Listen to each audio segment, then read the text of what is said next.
मेरी 98th शादी हो चुकी है मुझे लगता है, जहाँ तक मैंने गिनती की है। तो प्लीज़ अपने माता पिता का आशीर्वाद लेके जीवन में आगे बढ़िए और हमेशा अच्छा करने की कोशिश करिए।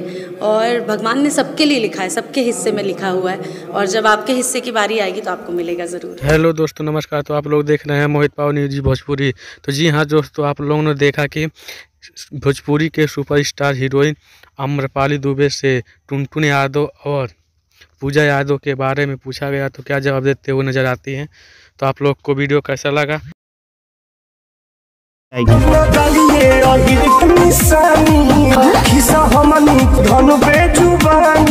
देखिए पूजा यादव और टुनटुन यादव की जोड़ी कितनी जम रही है। शादी के तुरंत ही मौज मस्ती के लिए निकल पड़े। तो आप लोग को क्या कहना है, अपना राय कमेंट बॉक्स में ज़रूर बताएं। और चैनल पर नए हैं तो चैनल को सब्सक्राइब कर लें।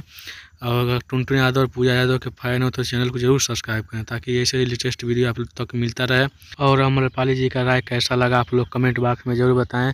और वीडियो को ज़्यादा से ज़्यादा लोगों तक शेयर करें, ताकि और लोगों तक भी जानकारी मिल जाए। तब तक के लिए जय हिंद, वंदे मातरम। फिर मिलते हैं नेक्स्ट वीडियो में।